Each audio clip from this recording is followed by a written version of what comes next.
네, 그럼 지금부터 글로벌 ICT 표준 컨퍼런스 2020 그 행사 특별 강연을 시작하도록 하겠습니다. 뉴노멀 시대 이후 ICT 표준의 역할과 중요성이라는 주제로 성균관대학교 최재붕 교수님의 발표가 준비되어 있는데요. 최재붕 교수님은 성균관대학교 산학협력단 창조경제본부장, 공과대학 기계공학부 교수직을 겸임하고 계십니다. 자, 최재붕 교수님의 발표 지금부터 들어보도록 하겠습니다. 네, 여러분 안녕하십니까? 성균관대학교 최재붕입니다. 뉴노멀 시대 선도를 위한 ICT 표준의 역할, 이 중요한 아젠다를 다루는 그런 특별한 이벤트에 제가 특별 강연을 또 맡게 돼서 큰 영광입니다. 귀한 행사를 준비하시는 여러분, 또 거기에 참여하시면서 대한민국의 미래, 또 세계 ICT 문명의 미래를 준비하시는 여러분, 귀한 시간 내주신 만큼 저도 좋은 인사이트를 드릴 수 있도록 최선을 다하도록 하겠습니다. 오늘 제가 준비한 이야기는요, 우리 4차 산업혁명 그리고 뉴노멀 시대 이렇게 이야기들을 하는데요. 도대체 이 코로나까지 겹친 이 엄청난 뉴노멀 시대, ICT 표준도 표준이지만 진짜 어떻게 살아가야 할까, 그 이야기를 좀 가져왔습니다. 이 애프터 코로나 시대를 어떻게 살아갈지, 뉴노멀 시대를 어떻게 살아갈지 많은 현자들이 얘기를 하고 있는데요. 저는 이렇게 주제를 뽑았습니다. 내 마음의 표준부터 좀 바꾸자. 예, 표준 이야기 맞습니다. ICT 표준, 그 전에 앞서서 이 문명의 표준이 어떻게 변화했는지를 알아보고요. 거기에 맞춰 내 마음의 표준부터 리셋을 좀 하자 하는 이야기입니다.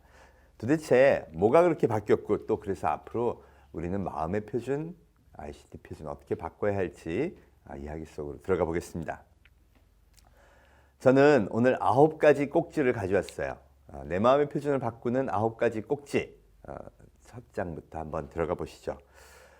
뉴노멀 시대, 디지털 트랜스포메이션의 팬데믹 쇼크까지 겹쳐서 정말 이제는 과거의 어느 것도 예전과 같이 될 수는 없다. 앞으로는 그렇게 살 수는 없다라고 이야기합니다. 그러면서 이제 4차 산업혁명, 인공지능, 자율주행, 또 로봇, 뭐 엄청나게 새로운 디지털 기술들이 미래를 바꿀 거라고 얘기합니다. 그래서 4차 산업혁명이라고까지 하죠. 그런데 아직 이게 이렇게 막 기술이 뭐 준비해야 될 건 확실한데 산업화 전체에 번져 있는 건 아니라서요. 야, 어떻게 갈지 또 오락가락 우왕좌왕하기도 하고 있습니다. 명백한 거는요, 인류의 삶은 확실히 혁명적 변화가 왔다는 거죠.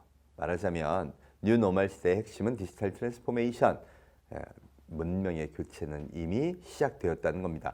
사실 그걸 상징하는 걸로 저는 바로 BTS를 이야기를 많이 하는데요. BTS, 와, 이미 미국에서 정말 그 뭐 빌보드 싱글 차트 1위를 하는 등 21세기 비틀스라는 그런 명함이 부끄럽지 않을 만큼의 엄청난 활약과 팬덤을 누리고 있습니다. 65년 동안 이런 가수 없었다는 뜻이기도 하죠. 그런데 그게 대한민국의 아티스트라니 대단합니다. 근데 그게 무슨 혁명의 상징이냐고요? 사실은 음악의 산업 생태계를 바꾸었다 하는 그 상징이 BTS입니다. 원래 음악은 자본과 그리고 방송이라는 권력에 의해서 움직이는 게 이게 상식이었죠. 그래서 자본이 많은 대형 기획사가 가수를 발굴하고요, 방송에 내보내서 인기를 얻으면 그러면서 자국에서 인기를 얻고 그게 또 해외로 번져가기도 하는 것. 이게 우리가 알고 있는 음악 아티스트를 세계적 스타로 만드는 방법이었어요. 그런데 놀랍게도 이 BTS는 그쪽을 하나도 이용하지 않습니다. BTS를 키운 빅히트 엔터테인먼트 벤처였죠. 돈도 없었어요. 네트워킹도 별로 없었습니다. 그래서 처음에 방송에 내보내고 데뷔를 시켰는데 인지도도 없고 별로 내보내주지도 않았어요. 에이, 그러니 SNS로 가자. 그래서 유튜브에서 활동을 합니다.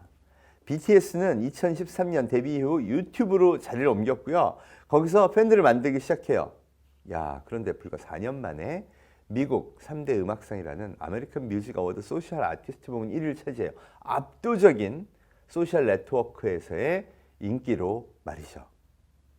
한때 금방 지나가는 거겠지 그랬어요. 아니요, 근데 4년이 지난 지금은 정말 데이터 상으로도 주류 음악 세계, 그 문화, 그 시장 경체계를 싹 바꿔버린 새로운 21세기의 비틀즈와 같은 충격적인 가수로 거듭나고 있습니다. 누가 키웠나요? 자본? 손도 안 댔습니다. 빅히트 어차피 돈도 없었어요. 누가 키웠냐? 바로 아미라는 팬덤이. 그들이 1,000만 명이 SNS에서 열심히 활동하면서 BTS라는 가수를 세계 최고로 만들었습니다. 방송 권력 개입했나요? 아니요. 하나도 개입 안 했어요. 이거 그냥 SNS, 유튜브에서 엄청난 조회수를 기록하고 트위터, 인스타 이런 걸 통해서 사람들이 다 퍼뜨린 겁니다. 결국 자본과 방송이 아니라 팬덤 그리고 소셜 네트워크가 BTS를 만들었다는 거죠. 이게 상징입니다. 여러분 이게 만약 상품이라면요.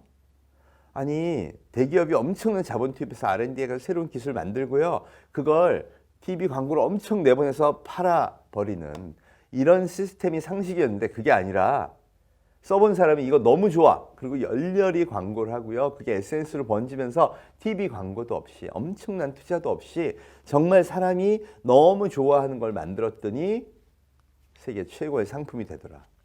이게 룰이 바뀌었다는 겁니다. 자, 그게 혁명의 본질이라는 거죠. 실제로 이로 인해 방송국은요 다 어려워졌습니다. 요새 뭐 KBS 1,000명 해고하고 시청률 올려달라고 하죠. 이유는요 대한민국 국민들이 얼만큼 TV를 보나 봤더니 이제 28%밖에 안 본대요. 72%는요 영상 그건 폰으로 봐야지 이런 시대. 금융도 볼까요? 카카오뱅크니 폰으로 하는 뱅킹이 이미 국민의 70%가 이용하고 있다고 합니다. 그럼 표준은 은행은 여기 들어있는 거네요. 유통은 어떤가요? 100년 된 백화점, JC페니니, 시어스니, 니만 마르크스니 세계적인 백화점들 다 파산해버렸고요. 오프라인 점점 어려운데 온라인 쇼핑은 난리가 났습니다. 아마존만 해도 20만을 올해 신규 고용했다고 하죠. 여러분 제가 지금 언급한 분야가 인류의 일상입니다. 그리고 그 표준이 바뀌었다고 데이터가 이야기하고 있죠. 코로나는 이 디지털 트랜스포메이션, 문명의 전환을 촉진하는 가속제 역할을 하고 있어요. 나도 오염될까 두려워. 그동안 은행 다니던 분, 쇼핑을 오프라인에서 하던 분들도 전부 이걸 들고 새로운 디지털 문명으로 접속하고 있습니다. 혁명은 이미 일상을 바꿔버렸죠.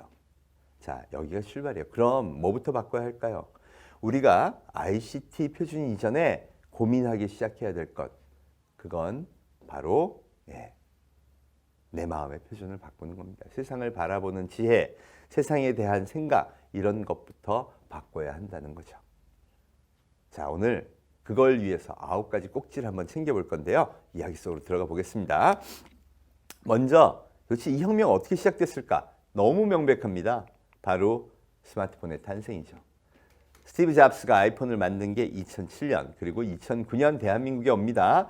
대한민국에 오고 나서 이제 불과 10년 조금 지났죠. 2010년에는 최초의 안드로이드 폰 삼성전자의 갤럭시가 나오고요. 본격적인 대중화가 시작됩니다. 10년 지난 지금 보니까 전 세계 27개국의 성인의 78%가 스마트폰을 쓴다고 합니다. 우리나라는요. 무려 95%, 세계 1위입니다. 문제는 그럼 이 스마트폰을 잘 쓰는 사람들이 우리 인류의 표준이 된 겁니다. 호모 사피엔스라고 학명이 주어진 인간. 그 사피엔스의 뜻은요. 라틴어로 슬기롭다는 뜻이라고 합니다. 호모는 인간족이고요. 그러니까 생존했으니까 슬기롭다라는 의미로 붙여준 거라고 하는데요. 이제 그 호모 사피엔스가 새로운 인류, 스마트폰을 잘 쓰는 인류, 포노 사피엔스로 진화했다는 뜻이기도 합니다. 포노는 라틴어로 스마트폰을 의미하는데요. 스마트폰을 슬기롭게 쓰는 인류, 이게 포노 사피엔스. 그리고 그 포노 사피엔스가 여러분 이제 인류의 표준입니다. 자, 실제로 어떻게 데이터가 그렇게 변했는지 한번 볼까요? 2020년 1월 1일 기준으로 세계 5대 기업을 봤더니요. 애플, MS, 구글, 아마존, 페이스북 전부 포노 사피엔스들을 위한 기업, 포노 사피엔스 문명을 창조한 기업이 차지합니다. 아시아에서는요. 알리바바, 텐센트네요. 맞아요. 디지털 플랫폼에서 거래하고 폰을 잘 쓰는 인류만 상대하는 기업. 이게 아시아의 최강 기업이 됐어요. 이 7개를 저는 포노 사피엔스 문명의 7대 플랫폼이라고 하고 2015년부터 얼마나 빨리 성장하나 봤더니요. 어마어마합니다. 이제는 세계 7대 기업이 됐어요. 여러분 6,880조 이들의 시가총액 합계입니다. 대한민국 모든 기업의 시가총액 합해야 2,000조인데 어마어마하지 않나요? 그런데 심지어 이게 코로나 이전이에요. 코로나가 오고 나서 6개월이 지나니까 6,880조가 8,604조가 되고요. 9월 5일이 되니까 세상에 1경원을 넘어섭니다. 여러분 명백하게 이제 세계 7대 플랫폼이요. 압도적인 스코어로 세계 최고의 기업들이 됐어요. 시가총액은 뭘 의미할까요? 우리나라 요새 동학개미, 서학개미 그러면서 많은 사람들이 이 주식 투자를 합니다. 특히 청년들이요. 이건 전 세계적인 현상이기도 한데요. 포노사피엔스들은 매일매일 자기가 가지고 있는 정보로 게임하듯 주식을 삽니다. 미래를 위한 투자를 하는 거죠. 그런데 그들이 선택한 기업을 보세요. 압도적으로 포노사피엔스 기업들입니다. 그래서 우리가 내가 미래를 준비한다면 이 포노사피엔스 문명에 내 마음을 맞춰야 한다는 거죠. 시가총액은요. 그 기업의 주가는요. 미래에 더 성장할 거라는 기대치이기도 합니다. 우리의 문명이 그리로 가야 한다는 거죠. 이런 관점에서 보면요. 이 디지털 문명, 포노사피엔스 문명을 창조한 기업들이 세계 최고의 기업들이 되었고 그만큼 ICT 표준을 어떻게 정의하느냐 매우 중요했습니다. 기술적인 문제가 아니라 인류 문명의 근간을 만드는 일이니까요.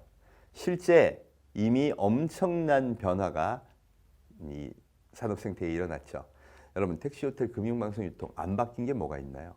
우버가 택시라는 거 바꿨죠. 에어비앤비 호텔 바꿨죠. 알리페이, 위챗페이, 중국은 아예 무화폐 경제 가죠. 넷플릭스, 유튜브가 TV 가입자보다 어느 나라나 더 많아졌습니다. 아마존, 네, 새로운 유통을 정의하고 있죠. 정말 많이 바뀌었습니다. 우리나라 재계도 볼까요? 이제 주목받고 있는 주식 부자 1위, 카카오의 김범수 이장, 또 네이버 이혜진 이장 이런 분들입니다. 네이버 시가총액 54조 원, 카카오 35조 원, 이제 현대자동차보다 네이버는 더 큰 기업이 됐어요. 그런데 우리는 얼만큼 이 기업들의 본질에 대해서 잘 알고 있나요? 어떻게 돈을 벌죠? 우리가 연구를 해야 되는데 사회는 여기에 대해서 막연하게 거부하고 있는 게 사실 현실입니다. 그걸 보여준 게 배달의 민족이죠. 여러분 배달의 민족의 매각 가격은 4조 8천억이었습니다. 독일계 기업 딜리버리 히어로즈가 매각을 했죠. 매수를 했는데 이 우리나라의 정부에서 정치인들이 야 이거 공공외부로 갈아치울 수 있어. 4조 8천억 기업을 정부 예산으로 야 3억만 쓰면 다 바꿀 수 있다고 얘기하는 겁니다. 그럼 딜리버리 히어로즈가 바보였네요. 그렇게 망할 기업을 4조 8천억을 주고 매각하다니요. 더 황당한 건요. 배민은 돈을 받고 판 게 아니라 지분을 맞교환했습니다. 그러니까 배민의 가치가 이제 딜리버리 히어로즈와 연결되어 있는 건데요. 딜리버리 히어로즈의 시가총액은 코로나 이후에 2배가 됐습니다. 그럼 배민은요. 9조 6천억 기업입니다. 그럼 제가 우리나라 대표 기업하고 비교해 봤어요. 대한민국의 최강의 중공업이라는 현대중공업 6조 5천억입니다. 이거 어떻게 된 거죠? 아니 그냥 없앨 수 있을 만큼 간단한 배달의 민족 같은 기업이라고 했는데 9조 6천억 기업이 되다니요. 무언가 가치의 기준이 달라진 겁니다. 맞습니다. 배달의 민족의 가치는요. 얼마나 많은 사람이 시켜먹었냐에 있었다는 거죠. 작년에 배민을 통해 우리나라 사람들이 시켜먹은 금액만 8조 5천억, 전체 배달 시장은 16조 원을 넘었습니다.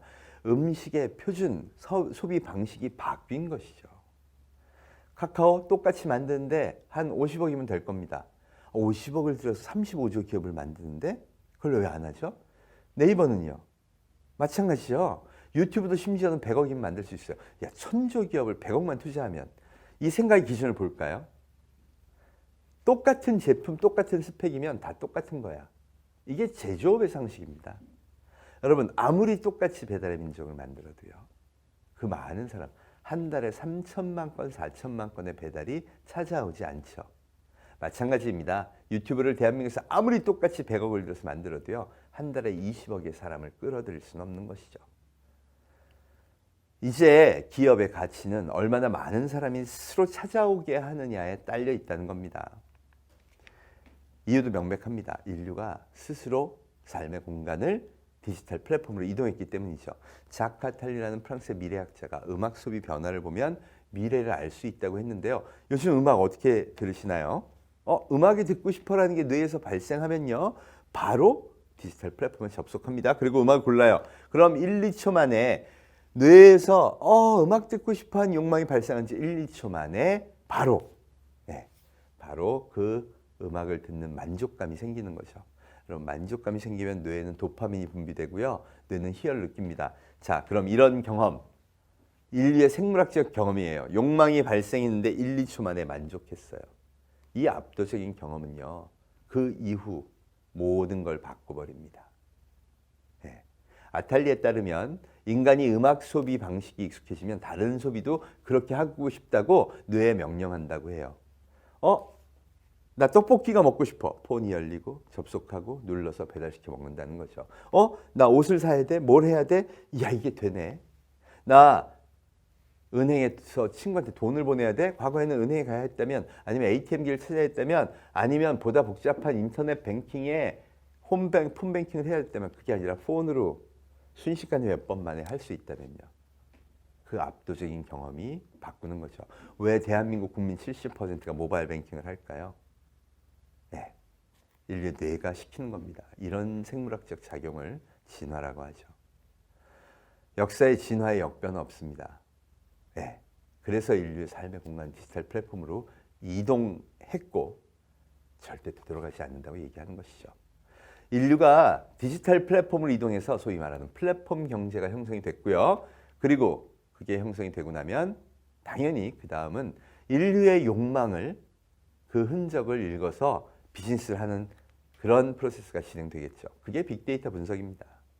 그래서 앞으로 빅데이터 분석은 모든 기업의 표준이 됩니다. 왜? 고객이 원하는 걸 찾아내서 그걸 제공하는 건데 그것만큼 정말 이상적인 경험을 주는 게 없으니까요.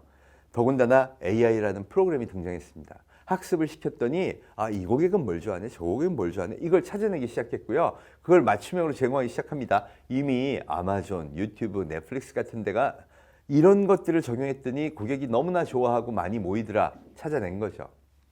여기에 또 하나의 법칙은요. 모든 플랫폼들은 광고를 통해서 퍼지는 게 아니라요. 인간이 소비자가 스스로 찾아오게 만드는 데 힘이 있다는 거죠. 권력이 소비자의 손끝으로 갔다는 뜻이기도 합니다. 자, 이게 근간이에요. 이게 디지털 트랜스포메이션입니다. 그럼 어떻게 해야 되냐?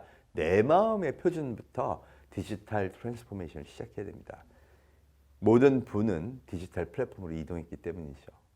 자, 이제 내 마음은 디지털 플랫폼에 생활하는 게 표준이다로 바꿔야 한다. 이게 첫 번째 생각의 꼭지점 코드 1입니다.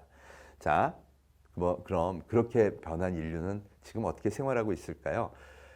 이 문명을 창조한 기업들부터 한번 체크해 봐야 됩니다. 포노사피엔스의 리더들, 세계 5대 기업의 창조자이자 경영자들 맞겠죠. 스티브 잡스, 마크 주커버그, 레리 페이지, 제프 베조스, 그리고 사티아 나델라, MS의 수장까지. 이들이요, 지금 현재 경제계의 리더들입니다. 이들한테 배워야 돼요. 그리고 그뿐 아니라 이들이 만들어 놓은 문명을 기반으로 새로운 생각을 갖추고 새로운 상상력을 갖춘 젊은 인재들이 마구 솟아나고 있어요. 요즘 초등학생들은요, 인터넷 커뮤니티 가서 거기서 오픈소스로 코딩을 합니다. 왜? 이들이 그런 문화를 만들어 놨거든요. 지식 공유, 오픈소스 이런 거 말이죠. 그렇게 성장한 청년들 한번 볼까요? 비탈릭 부테린 19살 때 이더리움이라는 암호화폐를 만든 친구입니다. 지금 이더리움은 세계 최고의 비트코인 암호화폐에 이어서 2위를 기록하고 있죠. 아니 근데 19살 청년이 만든 암호화폐를 그 많은 사람들이 사용하고 채굴해서 가치를 높여준다고요? 어떻게 그게 가능할까요? 이 친구를 봤더니요. 중학교 때부터 인터넷 문명에 깊이 빠집니다. 관심 대상은 수학 그리고 코딩이었습니다. 그 당시 이 친구는 수학에 깊이 빠져서 수학이 너무 재밌다 그러고 있었는데 비트코인이라는 프로그램이 등장한 거예요. 야, 이 수학적 모델은 기가 막히다. 그런데 여기 조금만 뭘 더 넣으면 되겠네. 그래서 거기에 대해서 기고를 하기 시작해요. 15살 때. 그랬더니 사람들이 와, 이 친구 진짜 똑똑하네. 열광을 하기 시작하고요. 17살이 되니까 이 친구한테 온라인 커뮤니티에서 연락이 옵니다. 너 비트코인 매거진은 최고의 이 분야 매거진인데 거기 공동 편집장 해보지 않을래? 그리고는 그 자리에 가죠. 그리고 4년간 그 편집장 일을 해요. 여러분 고2 때 벌어진 일입니다. 그리고 19살 워털루 대학 1학년에 입학하고 나서 이거 한번 해보자. 그리고 내놓은 게 이더리움입니다. 여러분, 이들이 문명을 바꾸죠. 왜? 상상력이 다르고 학습한 방법이 다르니까 그 다음 것을 어떻게 실현하느냐에 하는 그런 실행의 방법, 실행의 능력이 전부 달라지기 때문이에요. 우리나라에도 이 김태훈 군이라고 울산 과기대 물리학과를 입학한 친구가 있습니다. 근데 이 친구 코딩에 빠지기 시작해요. 온라인 똑같은 학습 방법으로 지식은 공유된 거다. 그러면서 학습하기 시작해요. 커뮤니티에서 많은 걸 얻어냅니다. 근데 이 친구 어느 정도 능력을 확장시켰느냐? 여러분 2016년 알파고가 이세돌을 이긴 사건이 벌어지죠. 그리고 알파고는 80%의 소스 코드를 공개합니다. 구글은 원래 그런 기업이니까요. 20%를 공개 안 했어요. 그랬더니 이 김태훈을 비롯한 AI 엔지니어 커뮤니티에서 야 이것도 마저 풀자. 김태훈은 울산에서 혼자 20개의 핵심 모듈을 풀어냅니다. 그걸 보고 가장 놀란 게 바로 알파고를 개발한 디렉터 중에 한 명, 제프 딘이라는 사람인데요. 너무 놀라서 김태훈한테 메일을 썼죠. 우리 회사로 와라. 이 스카우트 J 메일 때문에 유명해진 게 김태훈입니다. 못 갔어요. 군대 가느라고. 아쉽긴 하지만 걱정할 건 없죠. 3년 동안 공익하면서 이 방식으로 더 실력을 키우고요. 전 세계 AI 엔지니어가 꿈꾸는 회사, 이번에 GPT를 만들어 세상 깜짝 놀라게 한 오픈 AI에 입사합니다. 테슬라 CEO 일론 머스크가 세운 회사죠. 인류 공영을 위해서만 인공지능을 개발한다는 회사. 야, 여러분 이 회사에 입사하면서 받은 연봉이 33만 불. 26살 대졸자 초봉을 이 3억 8천만 원을 주는 회사가 이 회사입니다. 모든 데이터가 혁명이라고 얘기하고 있다는 것이죠. 결국 이 인재들을 어떻게 키우고요. 이 사회에서 어떻게 교육하고 그들이 어떻게 활동하게 하느냐가 미래를 바꾼다는 것이죠. 이 친구들은요. 뇌구조가 다릅니다. 그걸 메타인지라고 하는데요. 난 이건 할 수 있어, 이건 할 수 없어 라고 구별짓는 능력을 메타인지라고 하는데 검색을 하는 인류는요. 가만히 있어봐. 이건 할 수 있겠네. 오픈소스 갖다 쓰면 이것도 풀 수 있겠네. 당연히 메타인지가 달라집니다. 이전의 인류와는 전혀 다른 방식으로 생각하고요. 그걸 통해 학습을 하고요. 상상하고요. 문제를 해결해 나갑니다. 이렇게 형성된 인류가 만들어낸 지금의 문명이 바로 공유경제, 플랫폼 경제죠. 지식만 공유할 게 아니라 차도 공유하자. 우버가 탄생하고요. 호텔도 공유하자. 주방도 공유하자. 야, 그럼 공유가 되고 그게 만족스러운 것끼리는 다 모아봐. 그렇게 해서 탄생한 게 플랫폼 경제입니다. 플랫폼에 모여서 중고운 물건은 여기서 거래해야 돼. 배달은 이런 걸로 해야 돼. 농수산물은 여기서 이렇게 플랫폼에 모여서 이걸 통해서 서로 커뮤니티를 형성하고 거기서 자기들끼리 영향을 받으면서 자기들이 선택을 통해 물건을 소비하는 시대로 넘어가게 되는 것이죠. 여러분 어차피 TV는 이제 28%밖에 안 본다고 해요. 그럼 광고는 어떻게 해야 될까요? 이 문명을 기반으로 새로운 방식의 광고도 필요하게 되는 거죠. 모든 경제가 그래서 전환이 되는데요. 여기에 코로나까지 겹치면서 디지털 경제, 플랫폼 경제가 아예 인류 문명의 표준으로 자리 잡게 되는 겁니다. 이걸 만든 세대가 바로 밀레니얼 세대, 1980년 이후 태생입니다. 왜 그들이 만들 수 있었냐면 이유가 분명하죠. 어릴 때 인터넷을 경험해 본 세대죠. 천리안도 해보고 싸이월드도 해봤으니까 굳이 가르치지 않아도 몸에 배서요. 이 사람들은 폰 들고 어떻게 살면 되겠네. 디지털은 어떻게 플랫폼화하면 되겠네를 자연스럽게 만들어내요. 지금 대한민국의 표준은 누가 만들까요? 대한민국 법의 표준을 만드는 입법기관 국회의원의 평균 나이는 55세라고 합니다. 문제는요. 그들이 생각하는 문명의 기준과 실제 대한민국 국민이 선택한 문명의 기준이 잘 안 맞는 거예요. 예를 들어 디지털 뱅킹 55세 평균이라고 그랬죠. 50대의 스마트폰 뱅킹 사용 비율은 50%, 60대는 18%, 70대 7%예요. 그럼 이분들이 볼 때 디지털 뱅킹이 표준인가? 아니에요. 그런데 국민은요. 평균 70%, 20, 30, 40대는 다 쓴다는 거죠, 거의. 그럼 앞으로의 표준은 어떻게 만들어야 할까요? 소비자가 데이터로 이게 표준입니다. 50% 이상입니다. 하는 쪽으로 가야 돼요. 그럼 명백하게 디지털 문명이죠. 여기가 ICT 표준을 정하는 기준입니다. 데이터를 보셔야 합니다. 더 무서운 건 1995년 이후 태생들이 만든 새로운 세상이죠. 비탈릭 부테린 94년생이거든요. 이들은 이제 암호화폐도 쓸 수 있어요. 또 새로운 것도 다 만들 거예요. 왜? 생각이 아예 다르니까. 왜 이들은 다르냐고요? 15살 때부터 스마트폰을 끼고 산 사람들입니다. 그러니까 이 문명이 너무 익숙하죠. 여러분, 지금은 비록 이 밀레니얼 세대 1980년 이후 태생이 40대예요. 맨 꼭대기가 41살이니까. 2030년 어떻게 될까요? 이들이 주력 세대입니다. 거기다가 모든 소비가 그렇게 일어나죠. 그럼 바뀌는 건 너무 당연하죠. 거기에 맞는 표준을 준비하는 게 우리 지금 현재 어른들의 역할입니다. 도대체 그 문명과 그 문명의 차이는 얼마나 날까? 이번에 코로나로도 크게 드러납니다. 여러분, 코로나가 나오자 우리나라 표준 문명은 보도자료를 만드는 겁니다.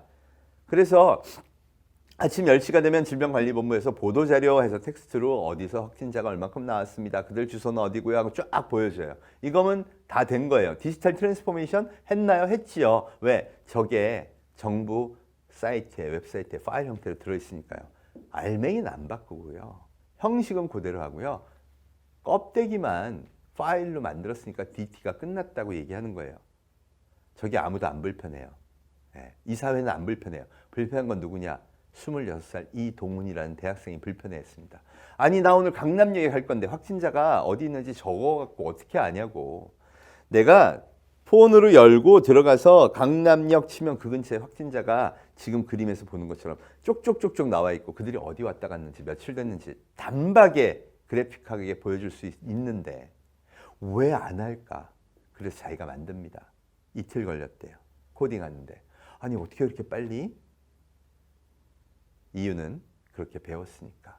오픈소스를 이용해서 활용해서 하면 머릿속에 이미 상상이 그려져요. 아, 이렇게 하면 되겠네. 저 데이터를 보고요. 똑같은 보도자료 데이터를 보고 이렇게 바꾸면 되겠네. 그렇게 해서 완성한 게 우리가 지금 즐겨 쓰고 있는 코로나 맵입니다. 요즘은 더 합니다. 야, 확진자가 늘어가면서 야, 실시간으로 못 볼까? 매일 아침 10시까지 어떻게 기다려? 그러니까 실시간을 라이브를 만들어요. 누가? 2000년에 태어난 21살 청년 대학생이요. 그것도 군대 가기 전에 1학년 마치고 휴학 중에 개인 프로젝트를 시작했대요. 뭘 보고 그걸 만들었다는 줄 아세요?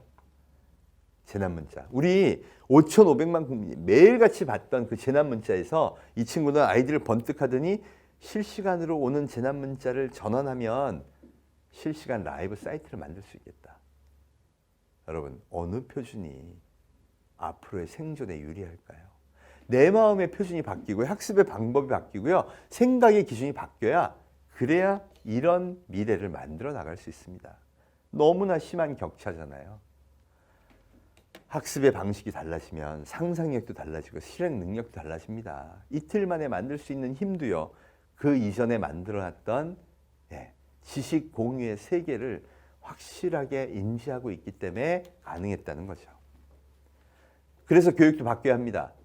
여러분, 이번에 팬데믹 쇼크 오면서요. 학교에서 선생님들이 전부 인터넷 강의를 연결해서 학생들이 듣게 했어요. 학교 오지 마. 들어보니까요. 이 강사들이 너무 잘 가르치는 거예요. 선생님보다.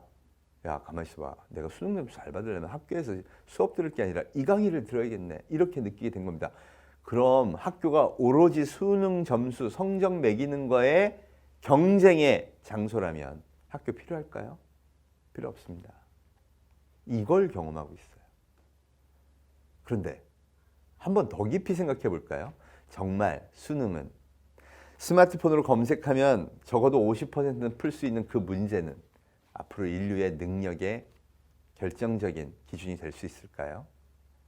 이거 시험 잘 보면 은행 가서 디지털 뱅킹에 핀테크에 SNS 마케팅 할 수 있을까요?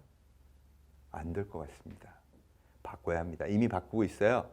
에콜 42 같은 프랑스의 IT 학교는요. 수업도 없고 교사도 없어요. 스테이지 1 게임처럼 이 프로그램을 만들어 보세요.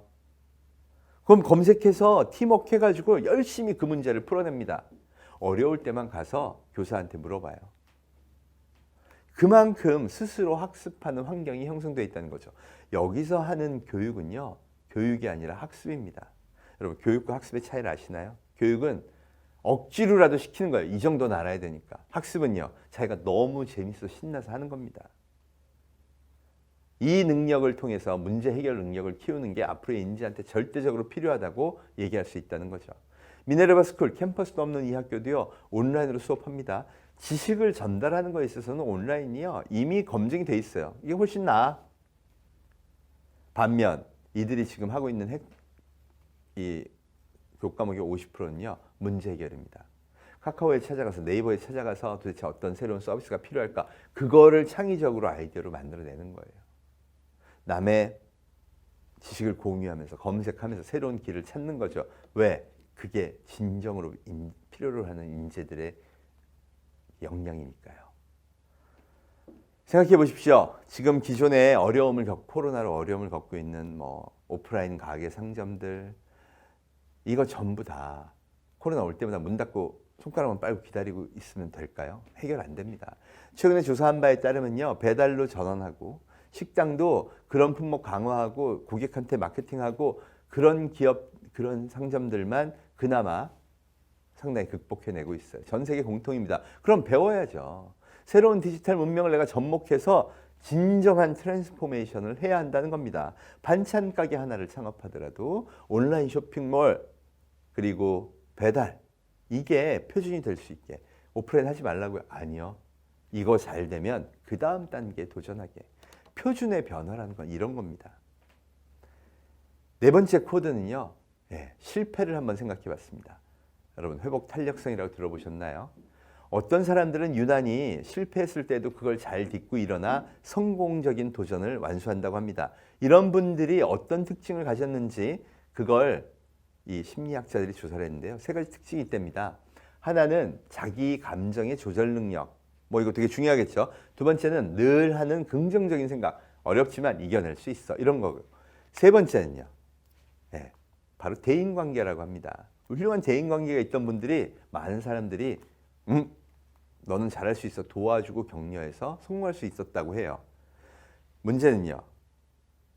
이번 실패에서는요.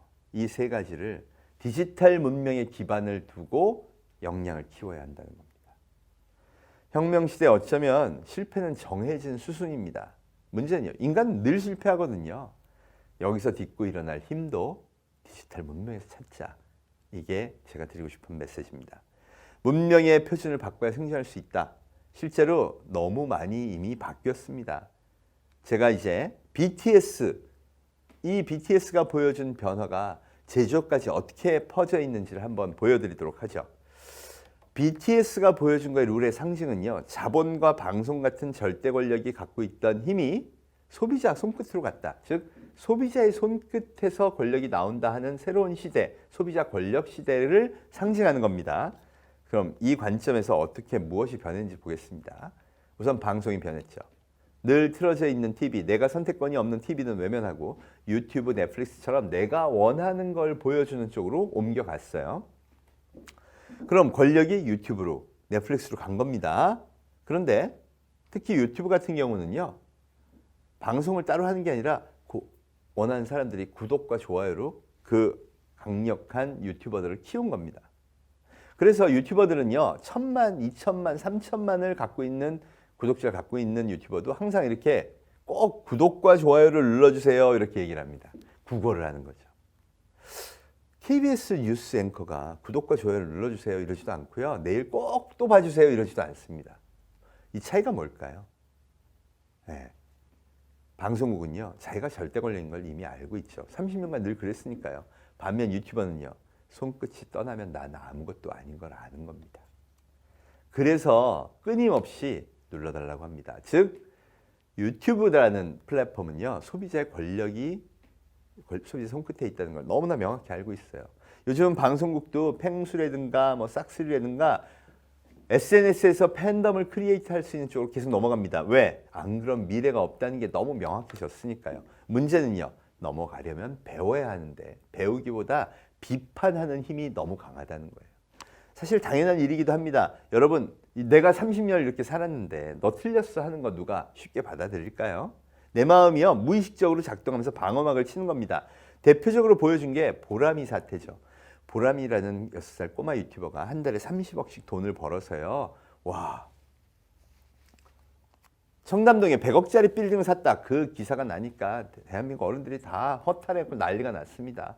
이럴 수 있냐? 사회가 무너지는 거다.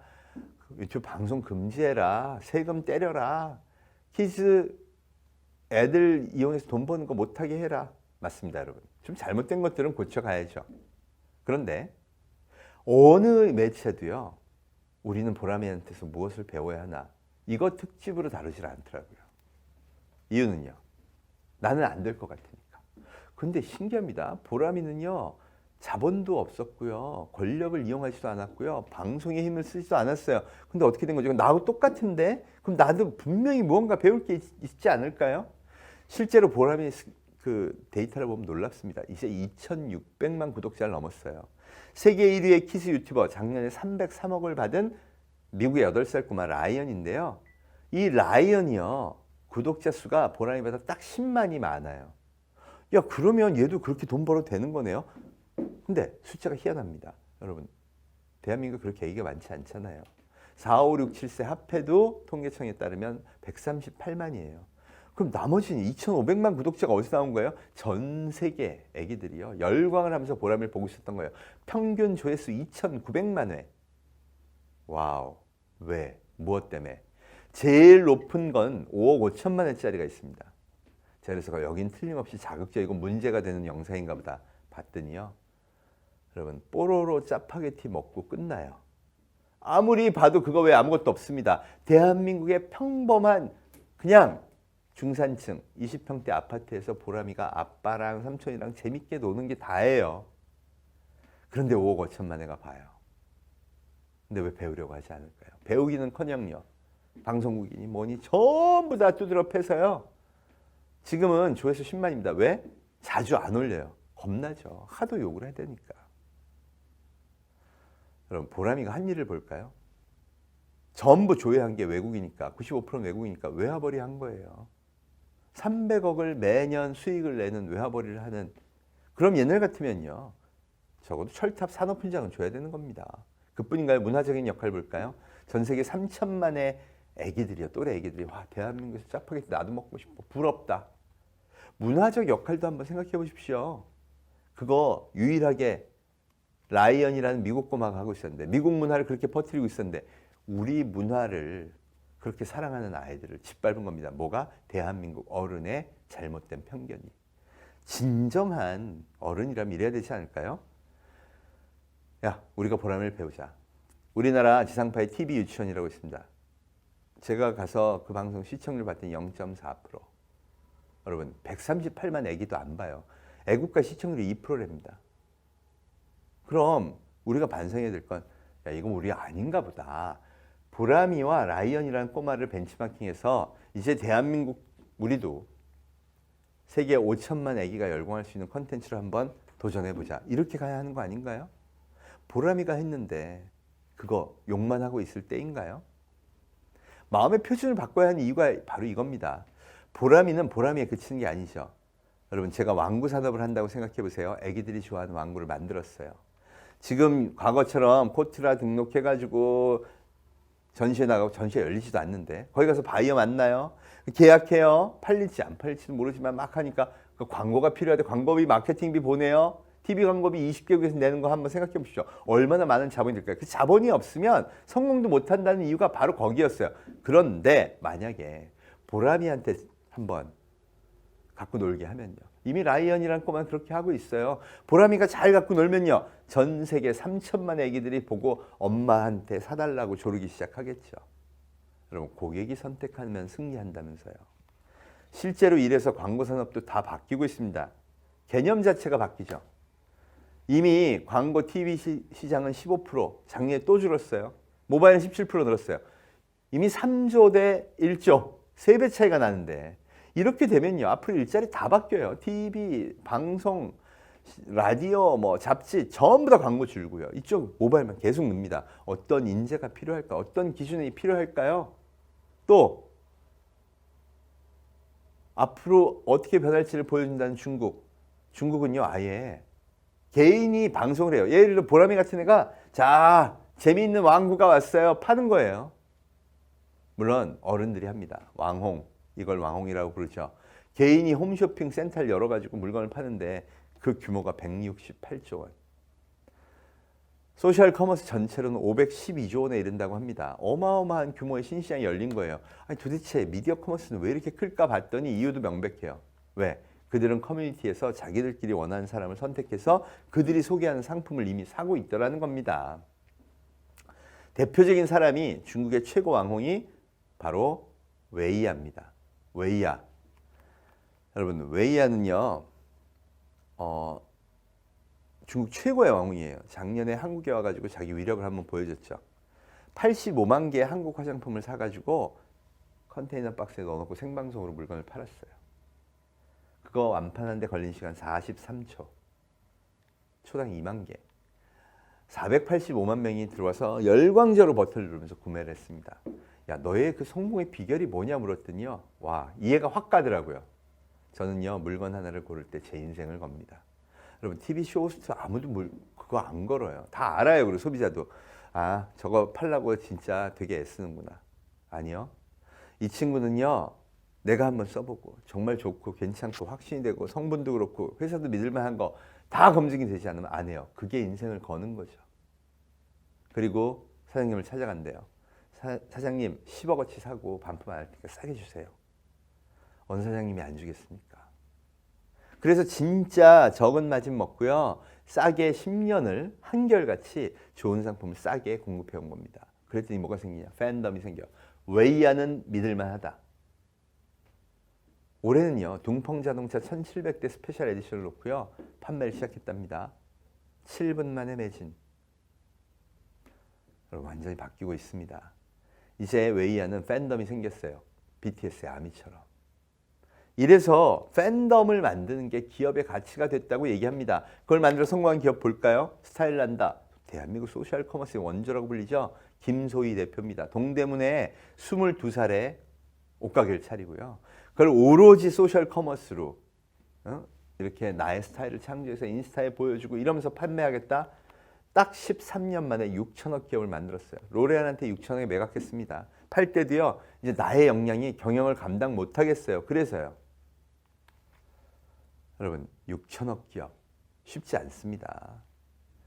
3조 4천억을 만든 AHC 그걸 따라가는 1.5조의 JM 솔루션 이들 다 왕홍과 팬덤을 기반으로 해서 시장을 넓힌 기업들입니다. 닥터자르트 미국 가서 팬덤 만들고 2조짜리 기업 만들었어요. SD로드에 매각했죠.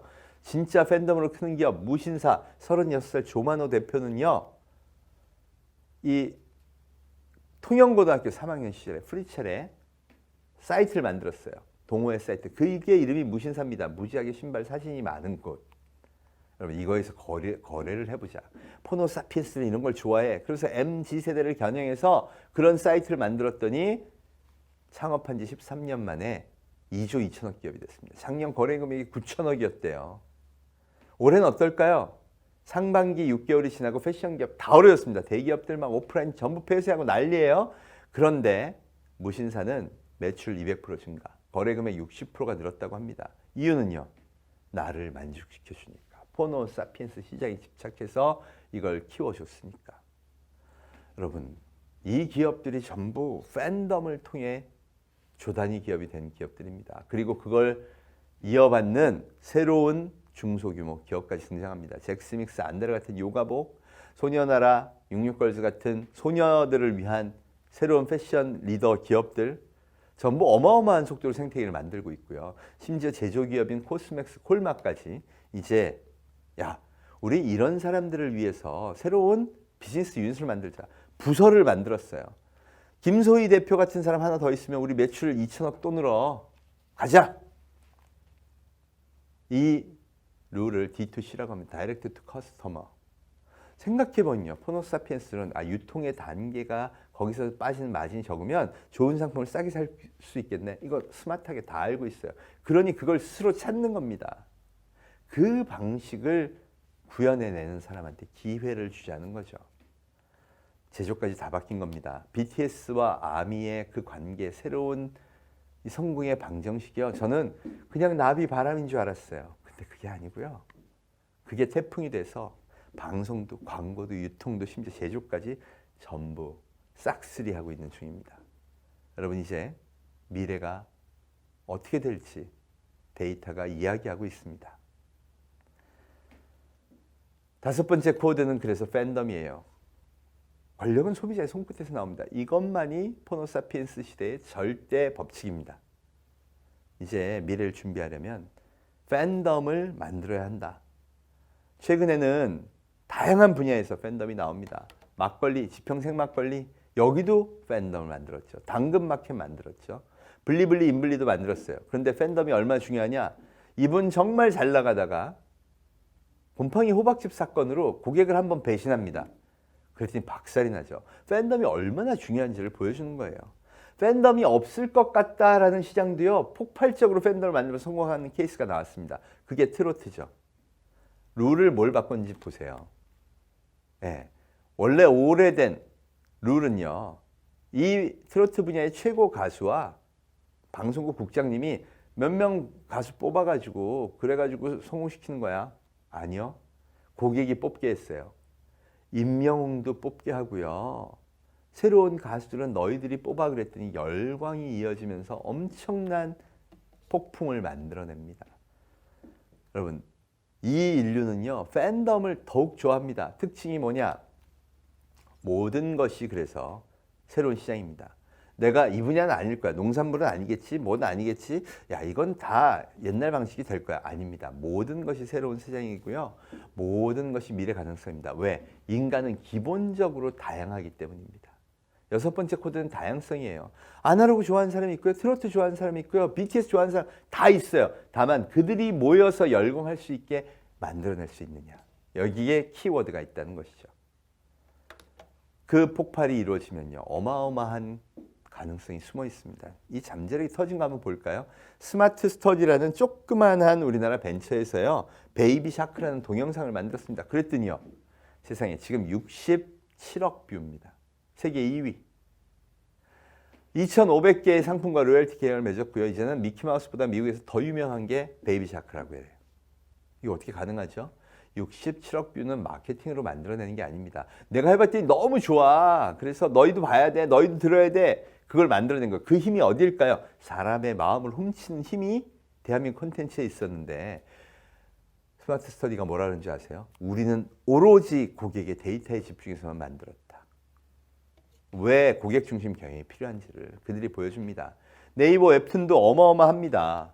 만화는 원래 일본이 종주국인데 웹툰은 이제 우리나라가 됐어요. 이유가 뭔가 봤더니요. 일본은 만화를 스캔해서 올려놓고 이걸로 보면 웹툰이라고 그랬어요. 불편해요. 그런데 우리는 그러지 않았습니다. 오직 폰을 보는 사람들이 표준이야. 제일 좋게 편하게 여기가 출발이었고요. 두 번째 룰. 만화는요. 기존 작가, 기성 작가를 인정해 줘야 돼요. 권위를 인정해 줘야 됩니다. 반면 여기는요. 그런 거 없어. 웹툰 작가 다 올리시고요. 당신이 1등이야. 랭킹은 누구에 의해서 소비자의 손끝으로 결정하게 한 겁니다. 그랬더니요. 야, 어마어마한 신인 작가가 등장해요. 그러고 보니 고객은 다양했던 겁니다. 그들의 마음을 사로잡는 건 이들의 능력이었죠. 지금까지 만화가들은 이렇게 성장해 왔어요. 유명 작가 밑에 가서 10년 동안 심부름하고 화풍 배워서 겨우 등단합니다. 방송도 그렇죠. 국장님, PD님한테 못 보이면 절대 못 나가요. 왜? 절대 권력 시스템이 있었으니까. 그런데 그게 없어졌어요. 플랫폼은 그러면 됩니다. 누가 선택해요? 고객이. 그 손끝이. 그랬더니 이 팬덤이 폭발한 거예요. 지금 네이버 웹툰은 전 세계 100개국에서 1위. 이야, 매출도 1조를 넘었습니다. 이 생태계는요, 앞으로 대한민국 청년들의 큰 일자리가 됩니다. 얼마나 크냐고요? 이미 탑 20는요, 20억 이상을 법니다. 최근 재혼 황후라고 웹 소설로 썼는데 웹툰까지 나왔죠. 이거 드라마와 영화 제작하면서요, 40억 받았습니다. 앞으로 전 세계가 열광하는 컨텐츠들이 이렇게 많이 쏟아져 나올 거예요. 대표적인 게 영화도 그렇죠. 기생충이 왜 아카데미상을 얻어냈을까요? 그걸 심사한 사람들이 오, 한국 컨텐츠 너무 좋아요를 이미 알고 있었어요. 프로게이머도 그렇고요. 음악하는 쪽도 그렇고요. 전부 난리가 났습니다. 여러분, 여자 가수 블랙핑크가 테일러 스위프트를 꺾고 유튜버 구독자 수 1위가 됐습니다. 이게 말이 되나요? 우리한테 마음을 움직이는 힘이 있다는 걸 보여주고 있다는 거죠. 그렇다면 도대체 그 힘 어디서 나오는 걸까요? 팬덤을 만드는 건 킬러 컨텐츠입니다. 내가 해봤더니 너무 좋아. 즉 경험이 좋게 만들어야 됩니다. 여러분 지평 생막걸리는요. 막걸리가 아니다라고 생각했대요. 언제까지? 고객이 좋아한다고 하기 전까지. 젊은이들이 좋아하는 막걸리를 찾기 위해서 테이스팅을 먼저 했답니다. 데이터 분석이죠. 그랬더니 막걸리는 6도 시큼덕한 맛이 기본이야. 이 상식이 다 깨지더래요. 5도고요. 달달한 맛을 더 좋아하더랍니다. 그래서 바꿨어요. 그리고 얻은 게 뭐예요? 먹어본 사람들이 서로 권하게 한 겁니다. 그리고 10년 만에 2억 매출을 200억으로 늘렸죠. 여러분 그걸 하려면요. 실력이 좋아야 됩니다. 과학기술적 분석력, 데이터 확보 능력, 그리고 그걸 통해 가지고 사람의 마음을 읽는 힘, 제조의 기술 이게 다 좋아야 됩니다. 세 번째 진정성이 있어야 돼요. 유튜버는 요새 뭐 뒷광고 한 사람들 어려움 겪죠. 한 번만 배신해도요. 진짜 박살나는 게 오히려 엄격한 게 여기입니다. 그리고 실수할 수 있어요. 그럼 어떻게 해야 되죠? 세심한 소통으로 풀어내야 됩니다. 그러니까 문명의 본질이 다 달라진 거예요. 7번째 코드는요. 팬덤을 만드는데 가장 중요한 게 뭐다? 혈연, 학연, 지연, 학벌이 아니라 실력입니다. 호모사피엔스의 팬덤은요. 결국 손끝에 선택을 받는 거고 그 실력이 좌우합니다. 그걸 갖고 있는 기업이 세계 1위 기업 애플이에요. 야, 한국에서 스마트폰을 접었습니다. 이거 진짜 어려운 기술이에요. 지금 것보다 훨씬 빠른 20분 빠른 5G 폰이에요. 자, 쓰세요. 그랬더니 아이폰 유저들이 뭐라고 답변했는 줄 아세요? 됐고 그냥 아이폰 주세요. 이게 7억 명입니다. 작년에 그걸 검증해 줬죠. 뭐로? 에어팟 프로. 여러분 이렇게 귀에 꼽는 블루투스 이어폰이에요. 이걸 30만 원씩에 팔아요. 그런데 이거 제조 원가는요. 샤오미 비슷한 거 2만 원에 팝니다. 야 그럼 한 개당 28만 원 남네요. 얼마나 팔았는지 아세요? 14조 원어치를 팔았습니다. 이게 팬덤이에요. 됐고 아이폰 주세요. 이래서 2,400조 기업이 되는 겁니다. 테슬라도 마찬가지죠. 세계 최고의 자동차 회사가 된 이유? 타보니까 너무 좋더라. MZ세대는 광고 필요 없어요. 타보고 열광하면서 전부 저거 사겠다고 해요.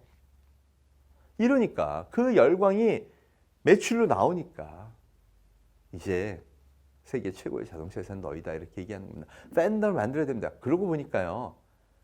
상식적이지 않은 플랫폼들이 너무 많습니다. 아마존 14만 원의 연회비를 내는데 1억 8천만 명이 그걸 내요. 프라임 고객 되겠다고. 넷플릭스 돈 내고 보는 사람이 2억 명을 넘었습니다. 유튜브 마찬가지죠. 이런 문화를 만들어내는 사람들, 그런 것들을 만들어낼 수 있는 힘, 그 돈을 굳이 내고도 난 선택하겠어를 만들어내는 사람들이 이 시대 진정한 실력자들이 되고 있다는 거죠.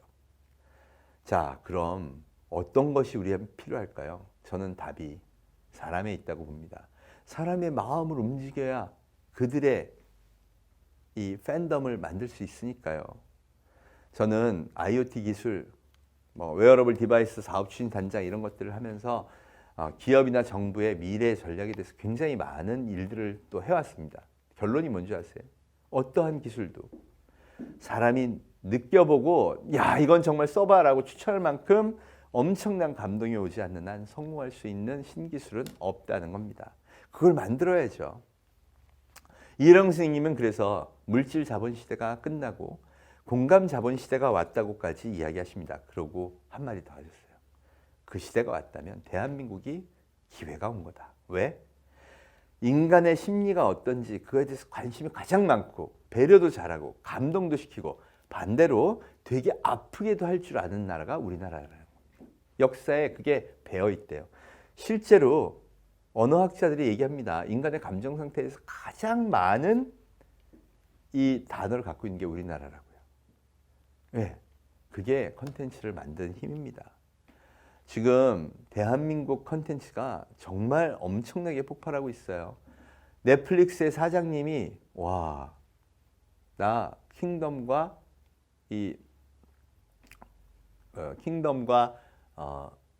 사랑의 불시착 너무 재밌게 봤다고 얘기할 정도로 말이죠.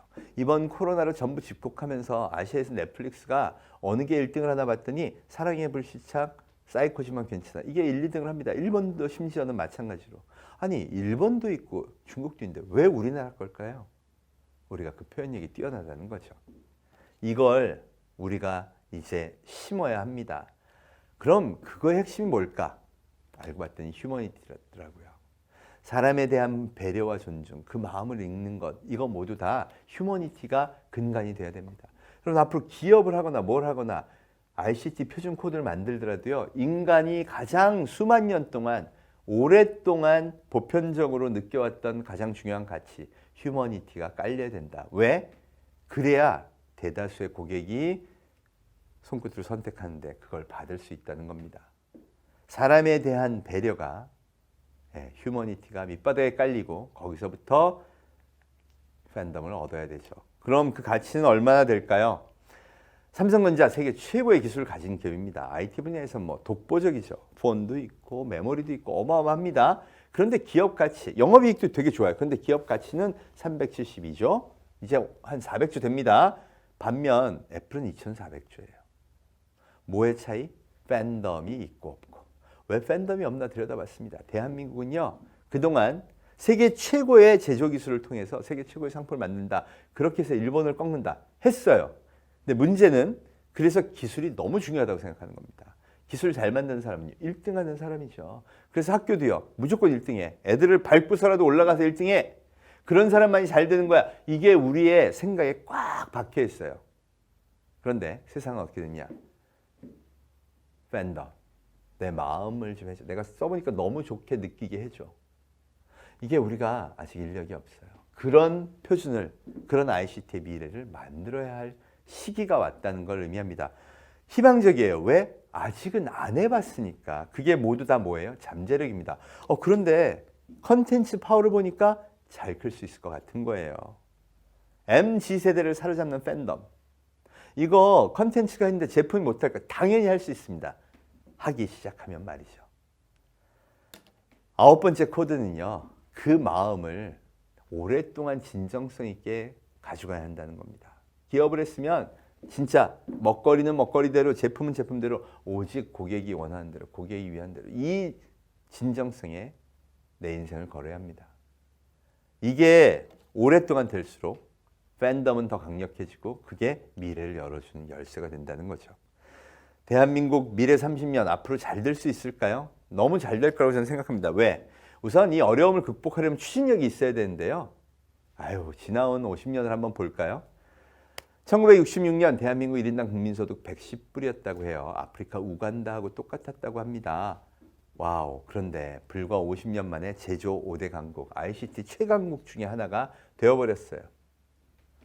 이건 말도 안 되죠. 미국의 한 역사학자는 한류 강의를 하는데요. 아니 도대체 아프리카 우간다에 출발해서 5년 만에 3만 불 시대, ICT 최대 강국, 이걸 만드는 나라가 어딨냐. 말도 안 되는 역사의 돌연변이라고 얘기합니다. 인류 역사의 돌연변이. 여러분 그걸 이겨낸 힘이 뭐죠? 우리 IMF도요. 금융위기도요. 모두 다 진짜 쉽게, 어떻게 보면 매우 쉽게 극복을 했습니다. 아픈 사람도 많았죠. 그런데 다 보듬어 가면서. 여러분 이번 코로나 또 4차 산업혁명, 그것보다 어려울까요? 저는 그것보다 10배가 어려워도 우리는 극복할 힘이 있다고 생각합니다. 오죽하면 국난 극복을 취미로 하는 나라라고 했을까요? 이건 대한민국의 오랜 역사를 통해 잠재된 능력이 아닐까 이렇게 생각을 합니다. 이걸 끄집어내야죠. 다시 한번 도전해야죠. 그런데 과거의 방식대로 자본 투자하고 또 대기업 만들고 산업 일으켜, 이렇게는 안 됩니다. 어떻게 해요? 모든 거래는 디지털 플랫폼에서 일어나고 고객이 막 감동해서 자기들끼리 퍼뜨리는 팬덤으로 확산돼야 된대요. 그럼 룰을 바꿔야죠. 표준을 바꿔야죠. ICT 표준도 그런 관점에서 바꿔야 합니다. 문화를 입히고 감성을 입혀서 사람들이 경험하기 막 찾아오게. 이미 컨텐츠 파워가 얼마나 큰 힘을 보여주는지 대한민국 식품 산업이 보여줍니다. 여러분 비비고 만두 단일 품목으로 1조 매출을 넘었어요. 언제 많이 팔리나 봤더니 집콕하면서 넷플릭스로 한류 컨텐츠 보다가 한국 식품 이거 되게 재밌겠는데 그러면서 사 먹기 시작했답니다.